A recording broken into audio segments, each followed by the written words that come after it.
Jam wale mon musidɓe tedduɓe hettiɓe heeɗiɓe daroɓe ayaw mon Pindi TV en garti e kattande jomiraɗo ngam yettinande on ko sifa e kelle gaɗen e jandeji leydi meɗen Sénégal. Hande eɗen goni e alarba nogas e nayyi lewru avril hitande ujunnaje ɗiɗi e nogas e nayyi. Joni paɗen ko sifa e kelle gaɗen e jandeji leydi Sénégal. Puɗɗortoɗen ko e jayde Le Quotidien holno ɓe mbaɗiri e gardidi natal maɓɓe. Ɓe mbi ko caggal gunɗon batu wannongu toon to Washington ene wayno tan noon ɓe mbi FMI ma yetto ɗo e Dakaru lamorgo leydi Sénégal ñande alkamisa nde. Ɓe mbi tan de ɗen ɗo ma ɓen ɗon ɓe ganduɗa kañumen goni tambiɓe gunɗon goomu wiyetengu FMI yewtide e hoorejo leydi ndi woni Bassirou Diomaye Faye kam e hoorejo jagorɗe ɗe woni Ousmane Sonko. Kowona ɗum ko ɓe garti kadi e ɗen ɗon toɓɓe ɗe ganduɗa kay ɓe ganni yewtide ɗum e ɓe ganduɗa kañum goni ardiɓe leydi ndi e oɗo saaha. Ɗum ɗon ine tawe e nder nden ɗon jayde ganduɗa kañum woni jayde Le Quotidien. Jayde Walf Quotidien kañum arti tan ko e gunɗon ngal ɗon pottital hakkude hoorejo leydi ndi kam e patronat en ɓe hanki toon to galle lamorgo to. Ɓe mbi kay ko hoorejo leydi ndi Bassirou Diomaye Faye huccidirino e ɓen ɗon. Ko wona ɗum ko ɓe garti e den ɗon potoje ɗe ganduɗa kay laamu ngu fodima ɗum ɗon ine tawe e nder nden ɗon jayde ganduɗa kañum woni jayde Walf Quotidien. Jayde La Tribune kañum arti e ngal ɗon pottital hakkude hoorejo leydi ndi woni Bassirou Diomaye Faye e ɓen ɗon wiyeteɓe les secteurs privés. Jayde nde yanima hen no hannirta ni ete goɗɗum ko tawate e nder jayde nde ko pottital toon to Élysée hakkude gonnoɗo e to hoorejo leydi Sénégal woni Macky Sall kam e gardiɗo leydi France woni Emmanuel Macron. Ɓe mbi tan de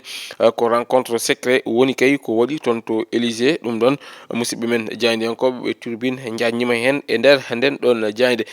Direct News kañum arti tan ko e ɓeɗo wonnoɓe ɗo to hooreɓe leydi Sénégal woni Senghor, Abdou Diouf kam e Macky Sall. Ɓe mbi ɓe mbaɗi ko namdal. Ɓe mbi ɓen ɗon kay beele caggal nde gummi e laamu leydi Sénégal gonti ko gollanoɓe France. Ɗum ɗon ko namdal ngal musidɓe men jaydiyankoɓe ɓe ganduɗa kañumen goni jayde Dawul Thiawde waɗi e dow gardidi natal muɗum. Jayde Le Réveil Journal kañum arti tigui rigui e gunɗo ngal ɗon pottital hakkude hoorejo leydi ndi kam e ɓe ganduɗa kañum woni patronat en ɓe. Ɓe wi tan de ko faya kay ko e gustugol guuraka ɗo ete nder leydi ndi. Ɗum ɗon ine tawe e nder nden ɗon jayde ganduɗa kañum woni jayde Le Réveil Journal. Goɗɗum ko tawate e jayde Le Réveil Journal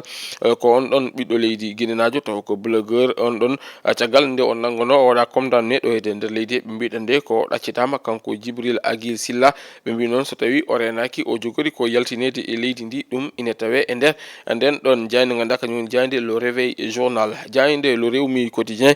kañum arti koye ɗen ɗon pottite walla mbiyen ɗin ɗon audience uji limtidi toon to Palais de la République. Ɓe mbi tan de ko hoorejo leydi ndi Bassirou Diomaye Faye hanki o jaɓɓino ko ɓe ganduɗa kañum goni patronat en ɓe. O wi tan de ko yowiti e gustugol guuraka ɓe jewtidi hen no hannirta niyete. Ɗum ine tawe e nder nden ɗon jayde. Ɓe mbi tan de ko laamu ngu kay simbini oɗo saaha joni ɓe ganduɗa kañum goni e secteur privé en ɓe ine tawe e nder nden jayde nde ganduɗa kañum goni e jayde Le Rewmi Quotidien. Jayde Source A kañum arti tan ko alhaali dawrugol ko yowiti e on ɗon motion de censure woni ko yerdete yata e oɗo saaha joni omo ganduɗa kañum woni Doudou Wade ko gonɗo tergal e kanɗon landa wiyete ko PDS ko noon kadi gonnoɗo ede président groupe parlementaire e kanɗon landa o suti konngudi. O wi kay ko yowiti on ɗon motion de censure kañum kay so ɗum laatima ɗum ɗon wonata hunde e bettodemo. Ɗum ine tawe e nder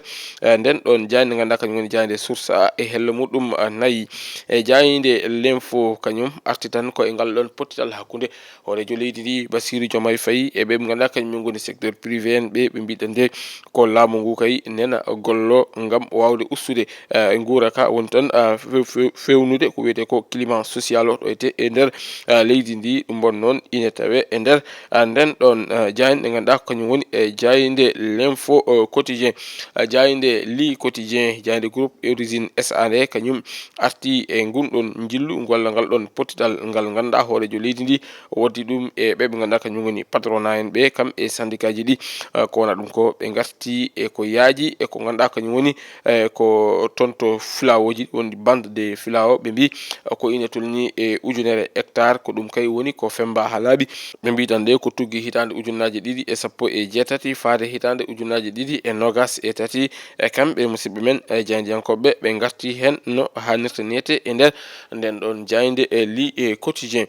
jayde lo véridique news kañum arti e ngal ɗon pottital bannogal hanki toon to galle lamorgo to hakkunde hoorejo leydi ndi Bassirou Diomaye Faye e ɓen ɓe ganduɗa kañum goni noddirteɓe les secteurs privé en woni tan de ɓe mbi ko secteur privé en ɓe oɗo saaha kay kunanima ma ɗoftodir e laamu ngu ko yowiti e gustugol guuraka ɗoyte e nder leydi ndi ko wona ɗum ko goɗɗum ko tawate e nder nden ɗon jayde ko pottital hakkunde hoorejo leydi France woni Emmanuel Macron e o mo ganduɗa kañum woni gonnoɗo to hoorejo leydi Sénégal woni Macky Sall ɓe mbi tan de ko audience secret ɗum woni ko waɗi hanki toon to Élysée jayde Dakar Presse kañum arti tan ko e ngal ɗon pottital hakkunde hoorejo leydi ndi e kam e ɓe ganduɗa kañum goni secteur privé en ɓe ɗum ina tawe e nder nden ɗon jayde ganduɗa kañum woni e jayde Dakar Presse jayde L'As quotidien kañum arti e ngal ɗon pottital hakkunde hoorejo leydi ndi kam e ɓe ganduɗa kañum woni secteur privé en ɓe ɓe mbi tan de faya ko e gusugol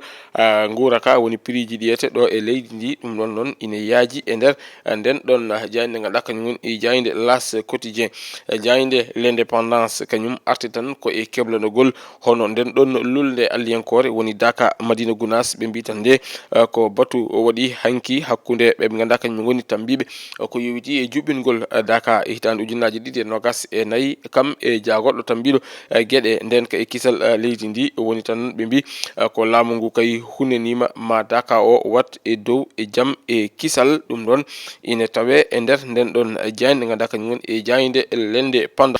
jayde Sud Quotidien kañum arti tan ko yowiti e ko ganduɗa kañum woni e gustugol hono guuraka ɗoyte e nder leydi ndi ɓe mbi tan de ko Diomaye Faye e oɗo saaha kay nana ƴeewa hol peeje ɗe waɗata ngam ɗum ɗon o wawa ustade ɗum noon ko caggal nde o huccidirno e ɓe ganduɗa kañum goni secteur privé en hanki toon to galle lamorgo to e jayde Vox Populi koye on ɗon fannu tan arti ɓe mbiɗan de ko oɗo saaha kay caggal ɗin ɗon audience uji limtindi toon to palais de la République ɓe mbi kay projet o mo ganduɗa kañum woni Bassirou Diomaye Faye eɓɓore muɗum kay ko yowiti e gustugol hono guuraka ɗum ɗon ina yaaji e nder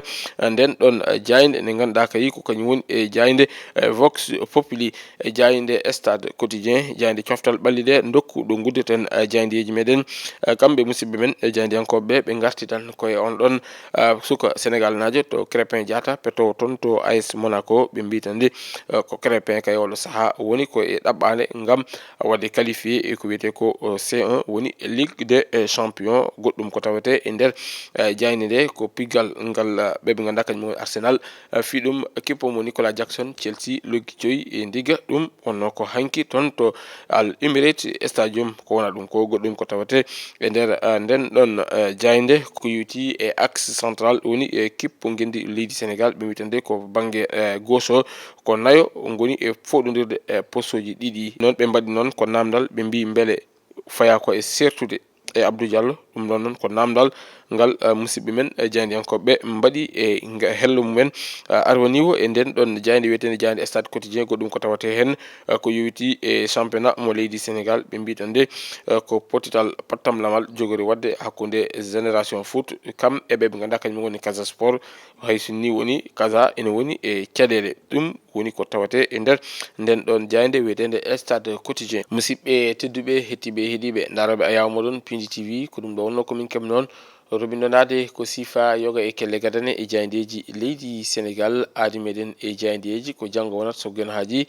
ko adi nden en jetti en jarni dendagal yeɓiyankoɓe Pindi TV wonɓe nder leydi ha e caggal leydi guila e commentaire uji moɗon ha e j'aime uji moɗon foof on jettama on jarnama e on ɗon fannu dokkodiren aadi janggo so guen haaji